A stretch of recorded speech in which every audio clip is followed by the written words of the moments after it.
Dear Chartered Accountants, working professionals, and students in the domains of Indian auditing, accounting, and the tax and regulatory space, welcome to podcast of Fca Deepak Rao, a practicing Chartered Accountant. Daily news and updates for 23rd October 2023. Kotak Mahindra Bank made a significant announcement regarding the appointment of its new managing director and chief executive officer following the resignation of the bank's veteran founder Uday Kotak, who had been associated with the institution for 21 years. The Reserve Bank of India has approved the appointment of Ashok Vaswani as the bank's next MD and CEO. Vaswani's appointment is for a 3-year term commencing no later than January 1, 2024 as stated in a regulatory filing by Kotak Mahindra Bank. However, the appointment remains subject to shareholders' approval. The CBIC has issued notification to provide that no GST shall be levied on services provided to a governmental authority by way of water supply, public health, sanitation conservancy, solid waste management, and slum improvement and upgradation.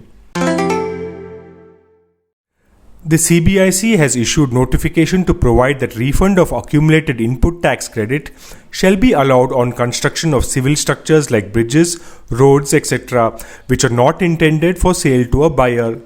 Earlier, the refund was restricted and this notification will be applicable prospectively. The CBIC has issued notification to provide that bus operators who are supplying services through e-commerce operators and who are organized as a company would not be covered under the scope of Section 9 subsection 5 and hence such companies will be liable to pay tax on their supplies. This would strike a balance as on one hand the small operators would be saved from the compliance burden, on the other hand the bus operator companies would be able to avail the benefit of input tax credit. SEBI has revised the framework for fundraising by issuance of debt securities by large corporates.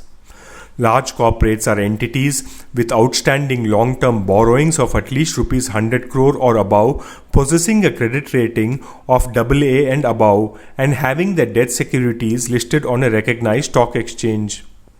Under the revised framework, an entity with outstanding long-term borrowings of Rs 1000 crore or above would be classified as a large corporate.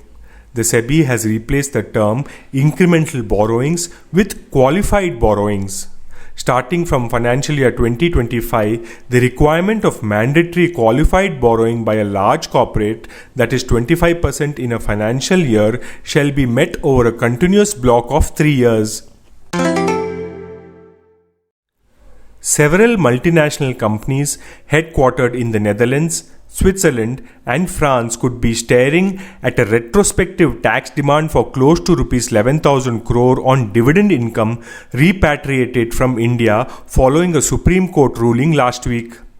The Supreme Court said on Thursday that the lower 5% withholding tax on dividend income of companies was not available to all Organization for Economic Cooperation and Development countries or OECD merely on the most favored nation basis. The apex court held that the 5% rate would be available only to companies based in the countries with which India had notified a double taxation avoidance agreement or DTAA, allowing it. In the absence of this, companies have to pay 10% tax on dividend income. Adani Power is close to taking over bankrupt power company Coastal Energen for Rs 3,440 crore. After 2 days of intense bidding, Adani Power emerged as the winner late Saturday evening.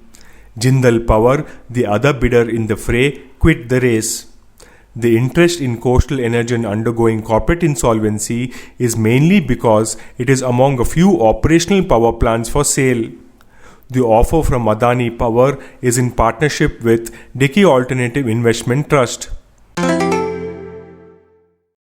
Finance Ministry would consider capital infusion in 3 loss-making public sector general insurance companies based on their financial performance of 9 months. The infusion, if required, would be made in the fourth quarter of the current financial year.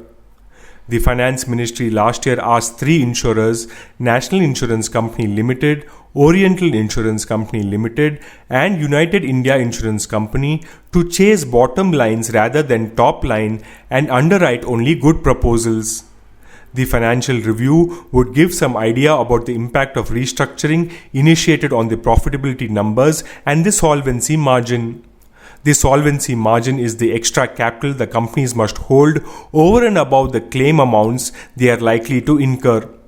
It acts as a financial backup in extreme situations, enabling the company to settle all claims. This podcast is sponsored by Sound of CA. We share because we care. Vande Mataram, Jai Hind.